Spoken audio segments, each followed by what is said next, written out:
Alright, welcome to SpecProof and welcome to the all-new Mazda CX-60.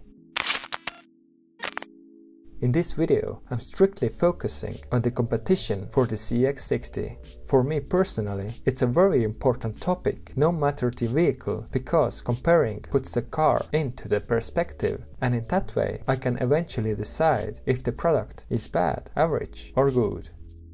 Okay, with the CX-60 we have this brand new platform and fresh upmarket ambitions from Mazda. What's the competition then? I have to admit, last year when the CX-60 was announced, I wasn't sure in what segment would it fit. So based on the images alone, I inaccurately thought that the CX-60 will compete with the medium-size executive SUVs like the Volvo XC90, BMW X5, etc. But the CX-60 is considerably cheaper and, on paper, it's smaller, although it looks rather hefty in real life. So, about a year ago, I asked a sales rep from my local Mazda dealer. He said that the main competitor for the CX-60 is a Volvo XC60. I mean, the model designation alone is a nice, sneaky giveaway. But it seems that I'm not the only one who's struggling while finding the correct competitors for the CX-60. When asking Google, the answers from the top 12 results were all over the place. From BMW X3 to Ford Kuga, from Audi Q5 to Volkswagen Tiguan, to name a couple of examples. Putting an X3, GLC or Volvo XC60 into the same pot as Kuga, Tucson and Tiguan is just wrong. But I see why so many web publishers decided to do it after all. They opted to compare the CX-60 plug-in hybrid version to other available plug-in hybrid crossovers. So I decided to compile a spreadsheet and see what's what. I picked 12 vehicles suggested by the search results and added some extra like the Kia Sportage, which shares its platform with Hyundai Tucson. I also excluded some models that don't have a plug-in drivetrain yet, like Alfa Romeo Stelvio and Porsche Macan. In my opinion, some of the suggestions felt completely wrong, like the VW Tiguan or Peugeot 3008, for example. That said, for so-called scientific measures, I left in some seemingly misfit vehicles like Ford Kuga, Toyota RAV4, and the smaller Koreans, Tucson and Sportage.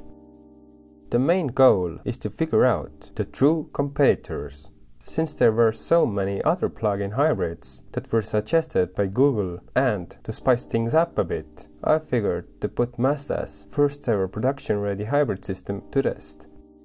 In comparison-wise, there are a total of 4 categories: dimensions and practicality, performance, plug-in hybrid stuff like battery size and electric range, and last but not least, the pricing.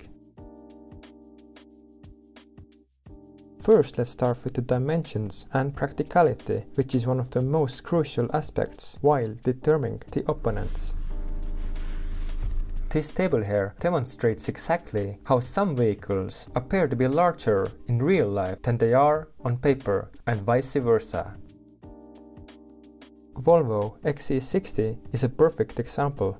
For me, the second generation XC60 looks way smaller than the first generation, and in my opinion it dwarfs next to the Mazda's CX-60. But in real life, Volvo is the widest vehicle here, and even the wheelbase is pretty similar to Mazda's. Overall, Mazda is larger in almost every factor compared to the German luxury brands and the Lexus NX.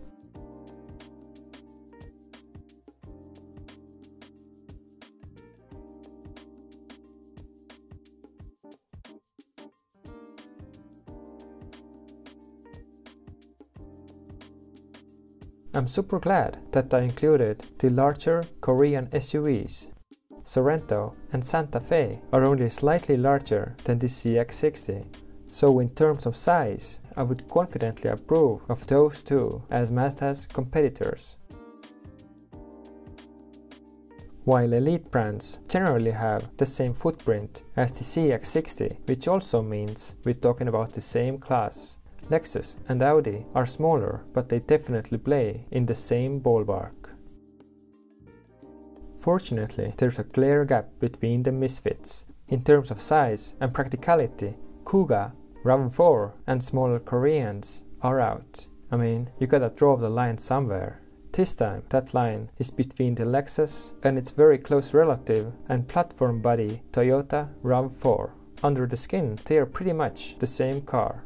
Thanks to the higher base price tag and more luxurious options, the NX belongs to the upper tier group, as Lexus should. Next up, let's shake things up with the performance. In this department, Mazda is clearly one of the best performers. It's only a tenth of a second slower than a Volvo XC60 T6 Recharge. Also, there's a hint that Mazda could have benchmarked Volvo while developing the CX-60. Figures are surprisingly similar.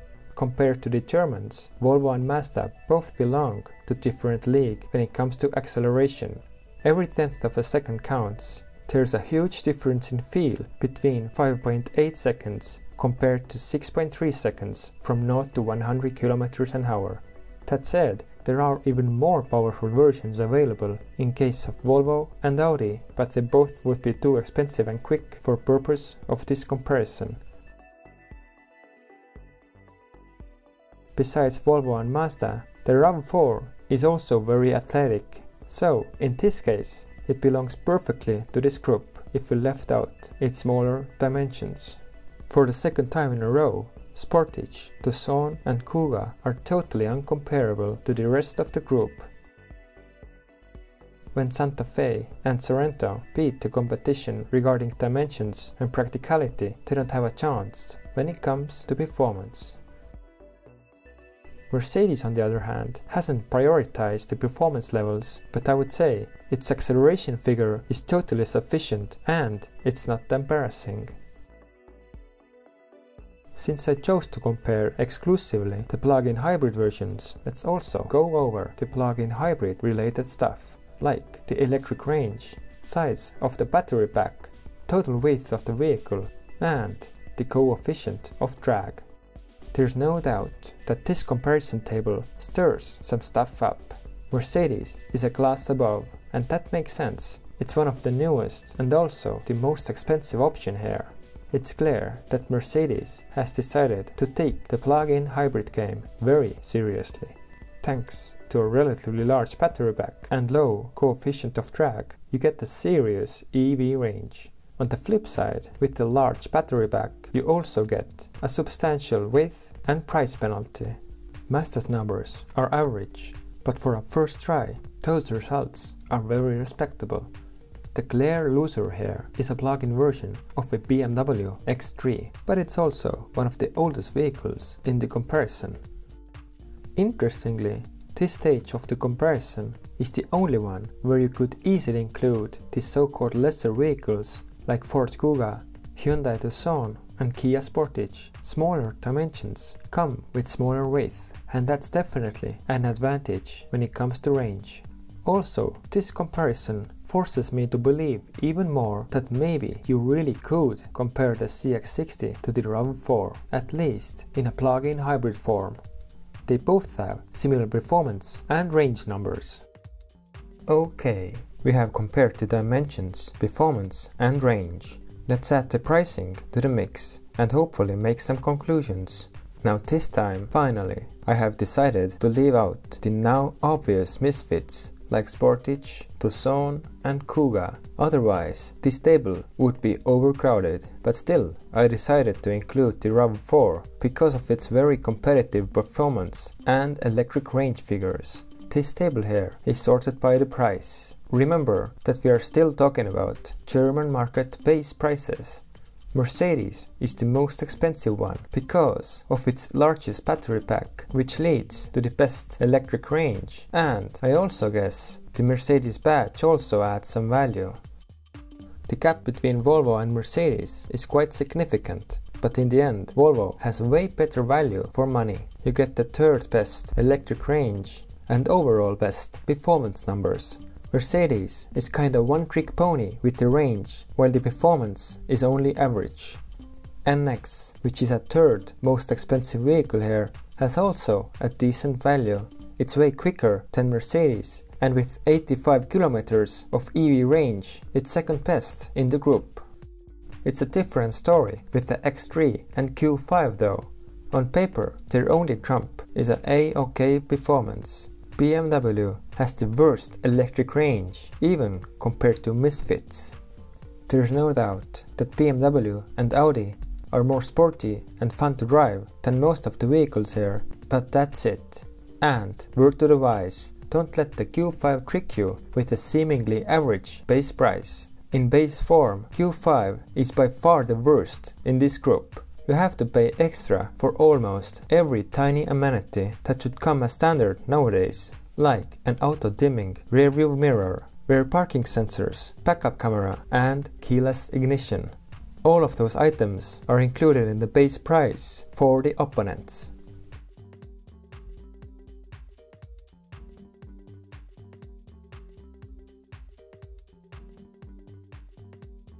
By far, the biggest surprise here is the fact that Mazda is cheaper than the bigger Koreans Sorento and Santa Fe. And even the RAV4 is 100 euros more expensive than Mazda. Once again, we are specifically talking about a base trim plug-in hybrids here, all according to the German market price lists, so in that way we are playing on the same level.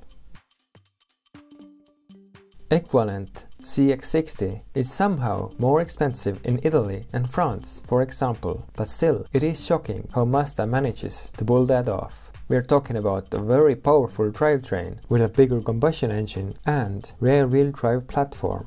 Unlike Mazda, the rest of the Asian vehicles here are based on a front-wheel drive platform. I've always been a keen believer that both Santa Fe and Sorento have great value, but wow, how things have changed. Do they have anything that Mazda is missing? Well, both Sorento and Santa Fe have optional third row seating, optional individual second row seats, and super cool blind spot camera system while using the turn signals. And that's pretty much it. Mazda, on the other hand, has even more stuff that the Koreans are missing. In fact, CX-60 has one seemingly tiny amenity that guarantees access to upper tier vehicles. And that, my friends, is an electric steering column with comfort access. That's right. True, you have to get a much pricier Homura or Takumi trim at least, but still. Next to CX-60, this feature is also available on Mercedes, Audi and Lexus. BMW is the only German vehicle that doesn't have this feature at all. Okay, now after all of these comparisons and tables, Mazda CX-60 makes sense. Without any doubt, it 100% competes with the compact luxury crowd, and at the same time, it hits them all with unbelievable value and way better practicality. In the end, the CX-60 is a perfect bridge between the mid-size Korean SUVs and the compact luxury SUVs. Do you agree? Or did I miss something? Let me know in the comments. Thanks for watching.